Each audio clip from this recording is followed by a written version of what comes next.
आज हम करेंगे शैल हैव प्लस ऑब्जेक्ट भविष्यकाल का वाक्य। जब सब्जेक्ट के पास ऑब्जेक्ट होता है, वाक्य देख लेते हैं। ये भविष्यकाल के वाक्य हैं। मेरे पास एक कार होगी। तुम्हारे पास एक मोबाइल होगा। उसके पास एक किताब होगी। ये लड़का का वाक्य है। उसके पास एक पेन होगा। ये लड़की का वाक्य है। राम के पास एक घर होगा। सीता के पास एक खिलौना होगा। हमारे पास एक विचार होगा। उनके पास एक चाबी होगी। ये सारे वाक्य भविष्यकाल के वाक्य हैं और इन सब वाक्य से ये पता चलता है कि ये जो सब्जेक्ट है, मेरे, तुम्हारे, उसके, राम, सीता, हमारे, उनके, इन सब के पास ये सारे ऑब्जेक्ट हैं। आइए सबसे पहले सब्जेक्ट को समझ लेते हैं। सब्जेक्ट के 3 प्रकार होते हैं, फर्स्ट पर्सन, सेकंड पर्सन और थर्ड पर्सन। फर्स्ट पर्सन क्या है? फर्स्ट पर्सन में मैं आता हूँ, क्योंकि आदमी हमेशा फर्स्ट पर्सन ही होता है। मैं को आई कहते हैं। आई खुद है, खुद एक वचन है, यानी कि मैं फर्स्ट पर्सन हूँ। अब सेकंड पर्सन को देख लेते हैं। मैं जिससे बात कर रहा हूँ वो सेकंड पर्सन है, यानी कि आप सेकंड पर्सन है। आप यू बोलते हैं, यानी कि सामने वाला। ये भी एक वचन है और बहुवचन दोनों है। अब देख लेते हैं थर्ड पर्सन। मैं और आप को छोड़कर जो सभी बचते हैं वो थर्ड पर्सन है। देख लेते हैं। वह, ही, ये एक लड़का है, ये एक वचन है। वह, शी, लड़की है, एक वचन है। राम, ये एक नाम है, एक वचन है। सीता, नाम है, एक वचन है। हम, वी, ये ग्रुप है। हम में बहुत सारे लोग आते हैं, ये बहुवचन है। वे, दे, ये भी ग्रुप है, इसमें भी बहुत सारे लोग आते हैं, ये बहुवचन है। अब देखा हमने सब्जेक्ट को, अब समझ लेते हैं हैव को। हैव के 3 रूप होते हैं। हैव के 3 रूप है, एक वर्तमान में, भूतकाल में और भविष्यकाल में।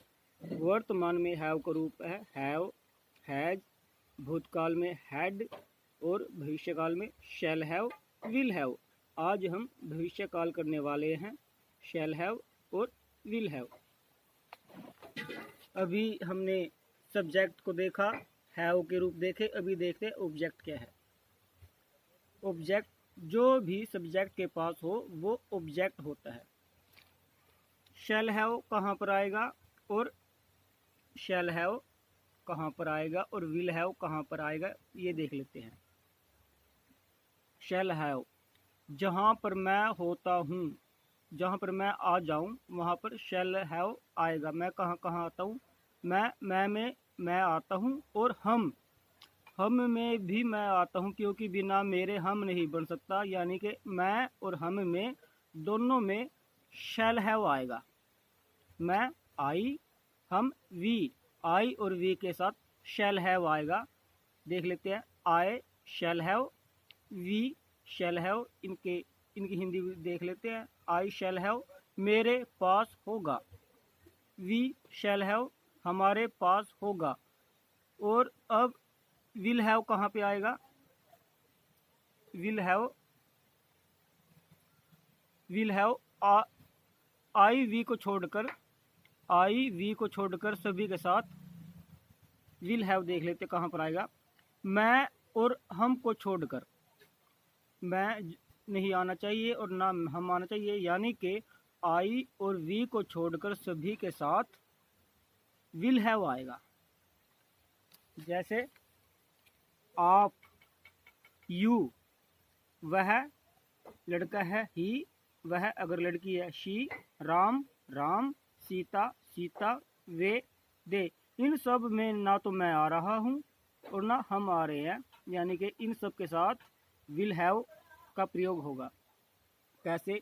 You will have, he will have, she will have, Ram will have, Sita will have, they will have. इनकी हिंदी देख लेते हैं। यू विल हैव तुम्हारे पास होगा, ही विल हैव उसके पास होगा, शी विल हैव उसके पास होगा, राम विल हैव राम के पास होगा, सीता विल हैव सीता के पास होगा, दे विल हैव उनके पास होगा। अभी आप वाक्य देख लेते हैं। मेरे पास एक कार होगी। मेरे पास आई के साथ शैल हैव, आई के साथ, क्योंकि आई में मैं हूँ, आई शैल हैव क्या होगी? एक कार। मेरे पास एक कार होगी। तुम्हारे पास एक मोबाइल होगा। तुम्हारे मीन्स यू, यू के साथ will have, you will have A mobile. उसके पास एक किताब होगी। वह एक लड़का है, इसके लिए यहाँ पर आएगा ही के साथ विल हैव ए बुक। उसके पास एक किताब होगी। अभी लड़की है, उसके पास एक पेन होगा। शी के साथ will have, she will have a pen. Ram के पास एक घर होगा। राम के साथ will have a house. Sita के पास एक खिलौना होगा। Sita will have a toy. हमारे पास एक विचार होगा। वी के साथ शैल हैव। आई और वी के साथ शैल हैव, बाकी सब के साथ will have. We shall have a thought. उनके पास एक चाबी होगी। दे विल हैव ए की। अभी मुख्य बात यह है कि आई और वी के साथ शैल हैव और बाकी सब के साथ विल हैव का प्रयोग होगा और बाद में ऑब्जेक्ट। ये सारे सब्जेक्ट हैं, ये सारे ऑब्जेक्ट हैं और ये हैव के भविष्यकाल के रूप हैं। शैल हैव और विल हैव। आई और वी के साथ शैल हैव का प्रयोग होगा और बाकी सब के साथ विल हैव का प्रयोग होगा। धन्यवाद।